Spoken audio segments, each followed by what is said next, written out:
Okay, so what I took in Baltimore as my lead-off point, or whatever you want to call it, my instance of social justice was the male-female wage gap. And the male-female wage gap, in the view of most people, is due to sexism.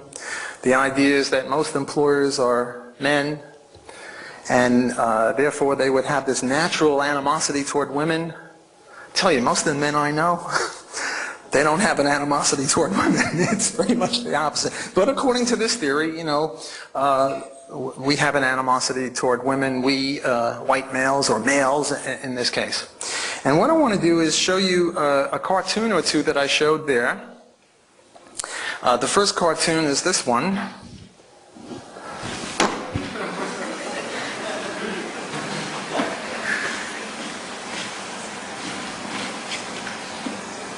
Boy, it's not really as clear as it could be, but is that the best we can do, Clinton? Okay, well, I've got other diagrams that are more intricate than that one, and I'm hoping that I can get a better focus. Okay, so that's one explanation of the male-female income gap. Here's another one. This one I didn't show, but it's, and this one says, I feel like a man trapped in a woman's salary. It's another way of saying the same thing. And here's yet another one, also one that I did not show in Baltimore. And this says there's a state lottery, and this week's... I guess I don't have to explain it. If you have to explain the joke, you're in trouble, you know, so you people are getting the joke, so that's good. The idea here is that the reason females earn less than males, and the illustration I'll be using is 70%, namely a wage gap of 30. It's a little less now, it's more like 25. It keeps changing, but I'm not interested in the slight changes up and down. I'm interested in the fact that there's a significant gap between what males and females earn. And the usual explanation is due to greed or capitalism or male employers or something like that. Women are victims of a wage gap. It's due to patriarchy, sexism, whatever. If we were to put this in terms of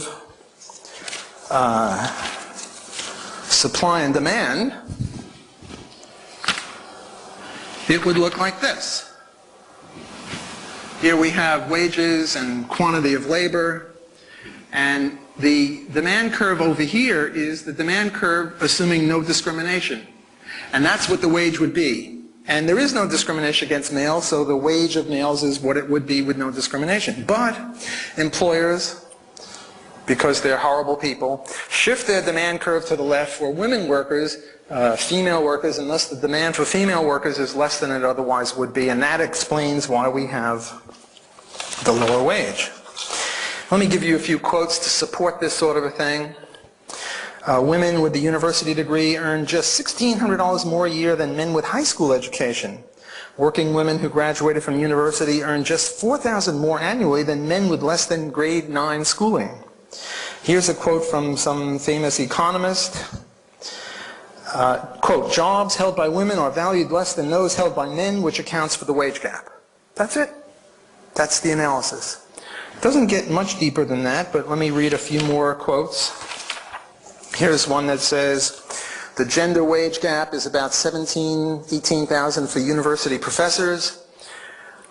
Women academics earn substantially less than their male colleagues, and it goes on to decry this and say this is a horrible thing. Here's another one, bias suggested in women's pay gap. I'm sure that if you had scissors and a little time, you could come up with dozens of things like that just in the last month complaining about this. Here's one from the New York Times given to me by my colleague, Bill Okander. You'll remember this one, Bill? Why is her paycheck smaller? And it has this wonderful graph, and it shows that people women have lower wages in a whole myriad of jobs and occupations.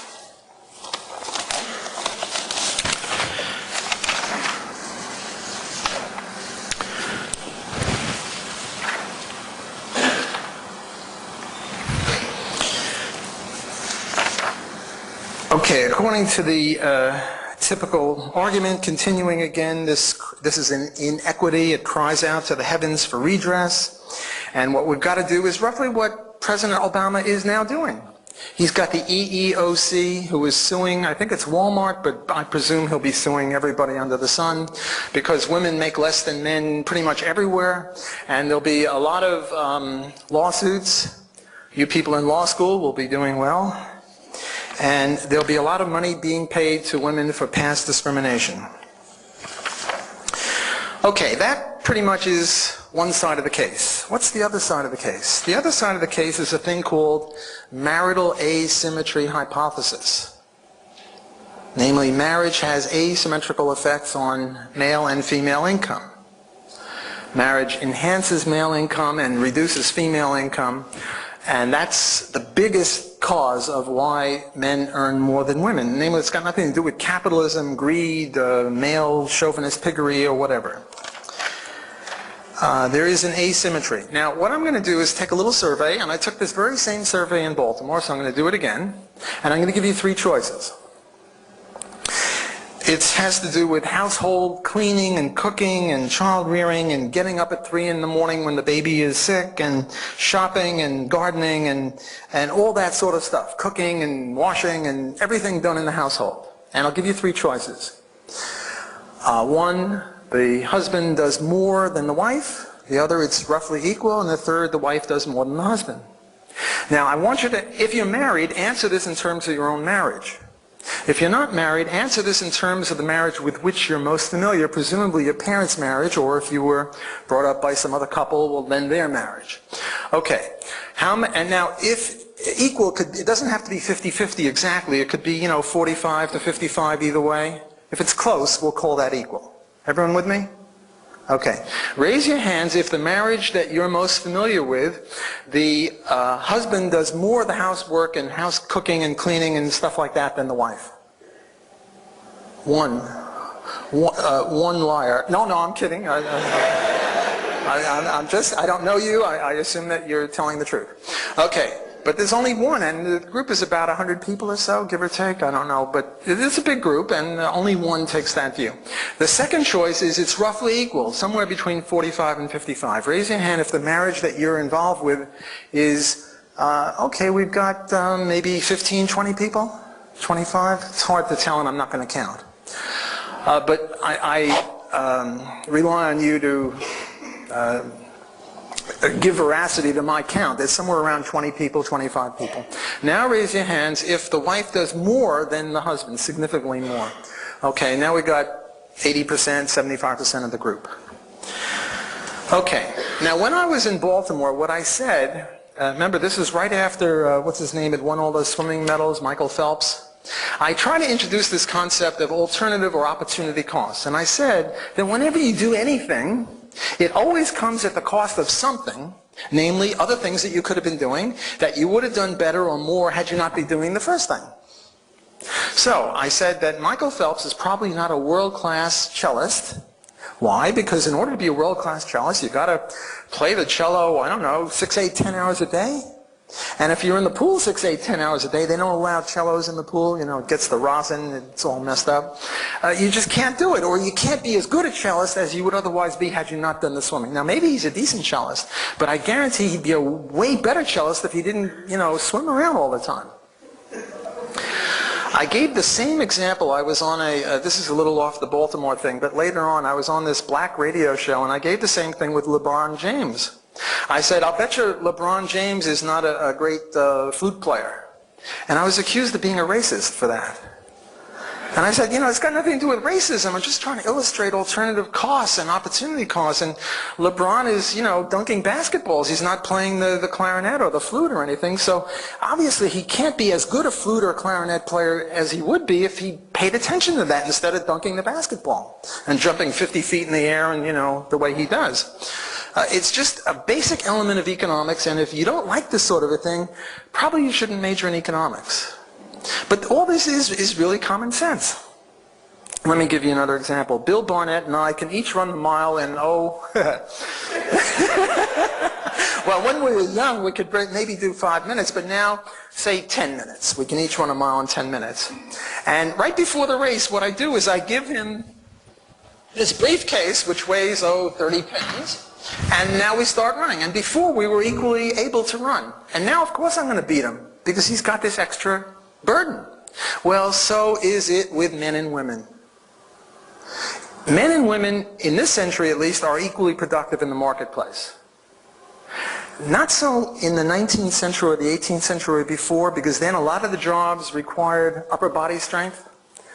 And, you know, to knock down a tree or to dig a hole to put in a building or things like that took brute strength. You were doing this with pick and shovel. But nowadays, the way you do it is with a button. So women and men now have equal productivity. Not so in previous centuries. Then men had more productivity in most jobs because a lot of jobs required physical skills, and like it or not, men are bigger and stronger than women are. It's just the fact. But nowadays, men and women are equally productive. They've got roughly the same abilities on average.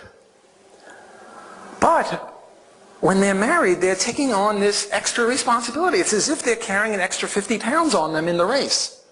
You know, the story is the husband and the wife, they both have a PhD in chemistry and they both work in the lab. And now they come home at 6 o'clock, and what does the husband turn around and say to the wife? "What's the dinner, dear?" Now, they've both been working all day. They both have the same PhD. They both have the same whatever accomplishments. But if she's making the dinner, well, then this is a little uneven. What is he doing while she's making the dinner? Maybe he's studying. Maybe he's having recreation. I'm not sure. And when she has kids, forget it. You know, if she was taking 60 or 70% of the household before the kids, she's taking way more when there are kids. And apart from breastfeeding, which obviously only she can do, women are much more involved in kids, and I'll get into that a little bit later.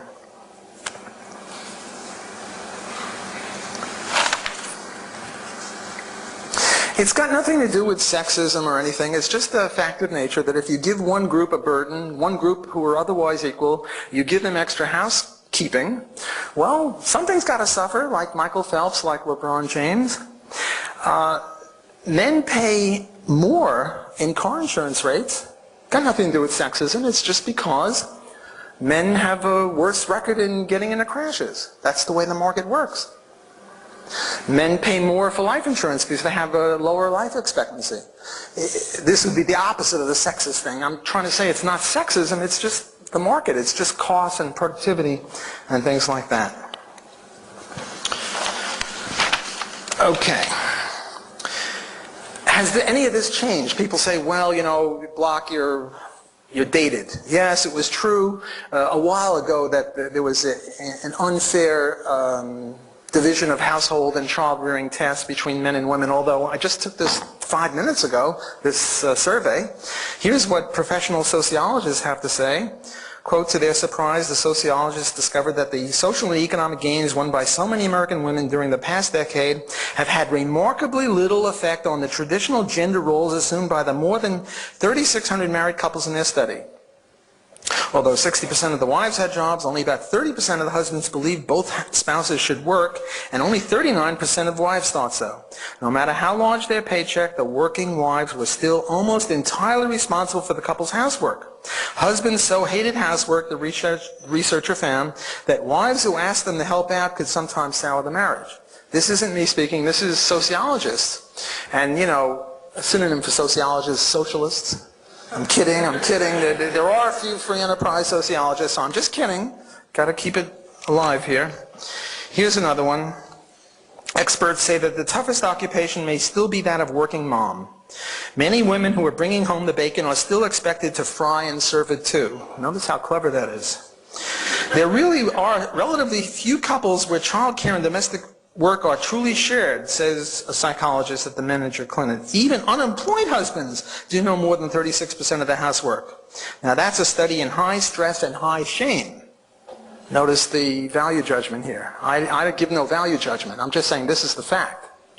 Later I'll say why it has to be that way biologically. Here's another one. Home status for career women. The people in the front of the room can verify that this is correct. Home status for career women, same even if pay high, study says. Okay. More sociological insights. Here is promotion-seeking behavior in XYZ industry. The industry was, what's the word, anonymously done. but it was reported in a book that I edited. And if you want any of these citations, please get hold of me later. What we're saying is that males have higher motivation to get a raise. Why? Because if you get a raise, then if the machinery breaks down at 3 in the morning, you got to get in there. And if you've got kids to take care of, you can't. So more men are trying to get these promotions. And especially with regard to married people, the difference is very big among married people. Here's some more evidence, if you will. Occupational primacy in this XYZ industry. Would you give up your job if a spouse's job required a move? 4% of the men said yes, and 53% of the women said yes. Spouse would give up job if respondent's job required a move. 92% of the men said yes, only 55% of the women. Respondent's job more important, spouse's job more important. You get the idea. And this is yet another reason why the male-female income ratio is the way it is, and it's got nothing to do with sexism or any of that capitalism stuff. It comes from the fact of unequal job sharing. It comes from the fact, let's talk about the pink-collar ghetto for a while. If you know that you're going to have 3 kids, and you're going to be out of the labor market from the day that the first kid is born, and you space them every 3 years, and you're going to be out of the labor market or only in it part-time until the last kid is 6 or 7 and can go to school full-time, 9 to 3, well, that's 10 or 15 years or 12 years, depending upon how you space the babies.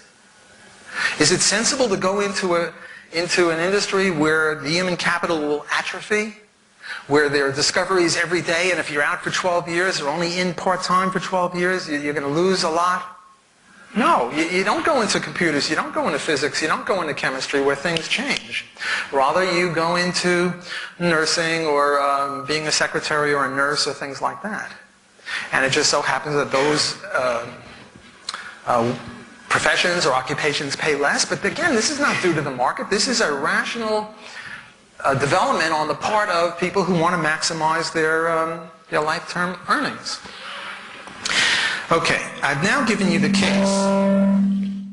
Is this better? I've now given you the case for thinking that there's nothing untoward going on. It's not evil capitalism. It's not discrimination. It's just due to choices, voluntary choices of men and women. And I'm now going to offer you 2 proofs or bits of evidence or something like that to buttress this. The first one is logic.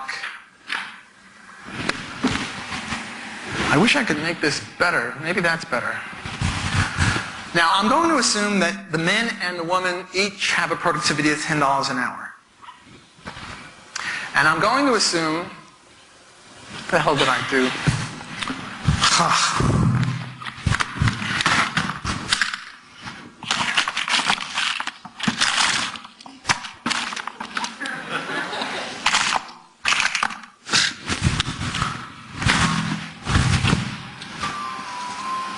That should be a 7.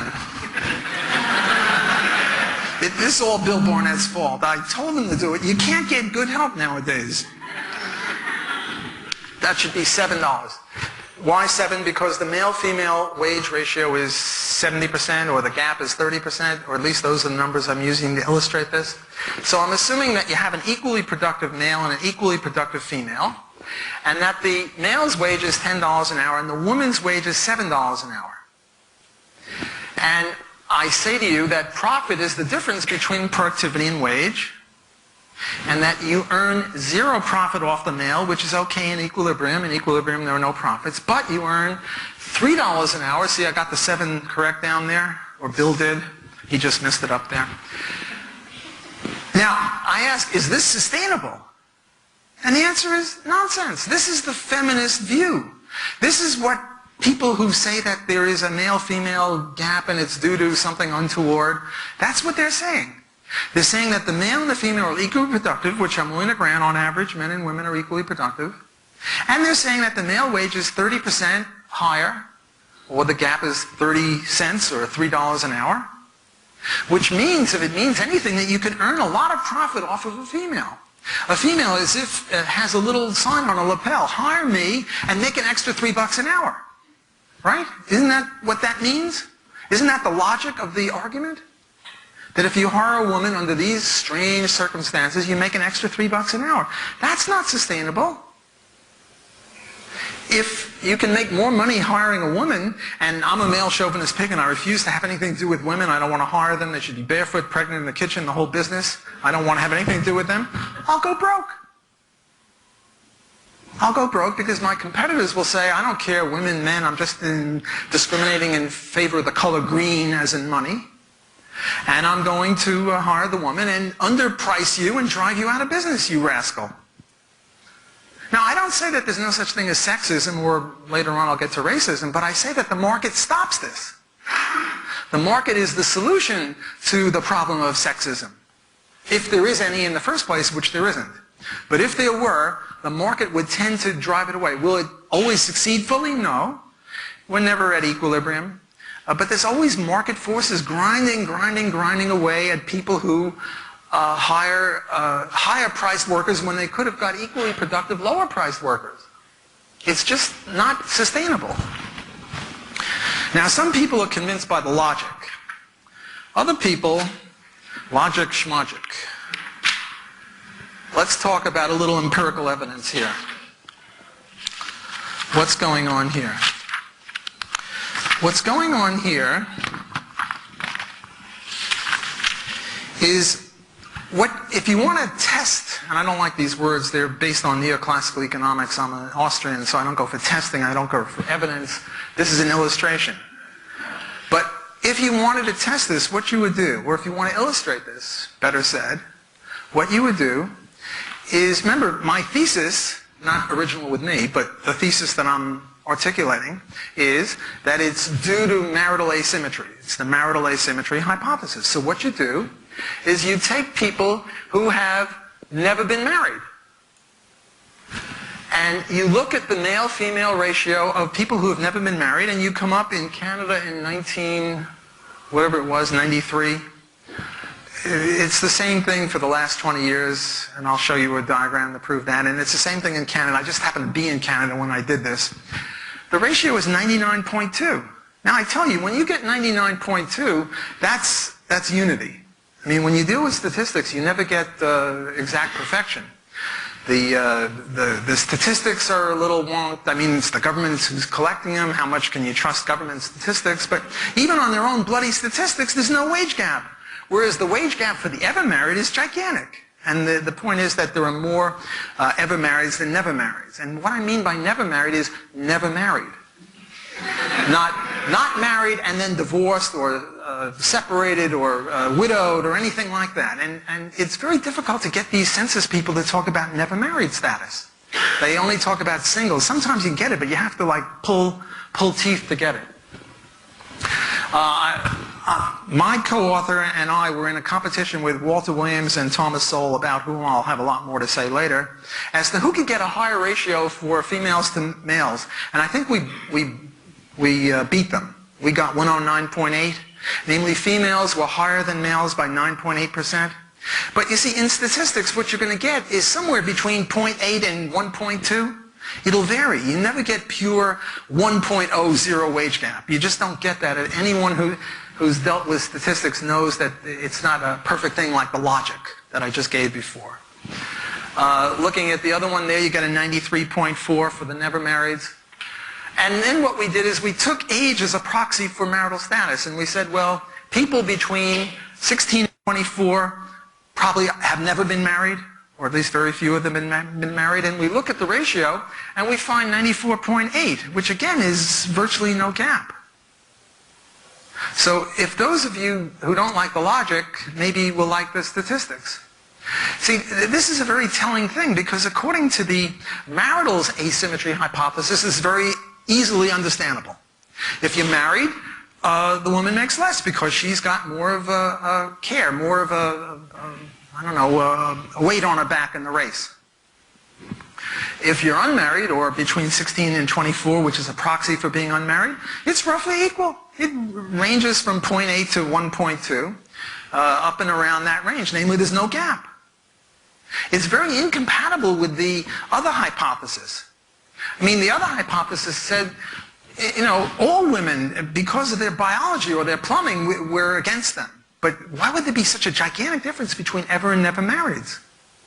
There wouldn't be on their theory. So their theory is got problems. Here's another one. Another implication of this is that there are certain industries where there's a disproportionate number of females in them. Think banking, insurance, law, things like that. And there are others, mining, farming, where it's mostly men. And according to that, according to the other theory, there should be bigger profits in the area where there are females. But if there are bigger profits in the area where there are females in those industries, well then capital would tend to move out of the male areas and into the female areas because there'd be higher profits. So again, this is a very untenable, unsustainable hypothesis, and I think we have to reject that hypothesis. Here's another one where you standardize for children, and you can see when there are children in the picture, the ratio goes down because children are more of a burden on the mother. I don't say a burden in a bad sense. These are ideas that are voluntarily taken upon. I'm just saying that if you're looking at productivity in the market and they have children, well, other things equal, children will lower your productivity in the market because children are a pain in the neck. I mean, you know, they take a lot of time. And here is that diagram where I was going to show you that nothing changes. The ratios are the same. This is 1941, 51, 61, 71, 81. I haven't done it recently, but the ratios are about the same. You can see that this one up here is the never marrieds, and this is the all, and this is the never married, the ever married. You get that? So it's a flat kind of a thing. Nothing changes. This is based on biology or sociology or something, and nothing changed in 50 years, and I don't think anything ever will change. There'll always be a female-male wage gap, and it's got nothing to do with capitalism. Okay, that's the end of my first subject.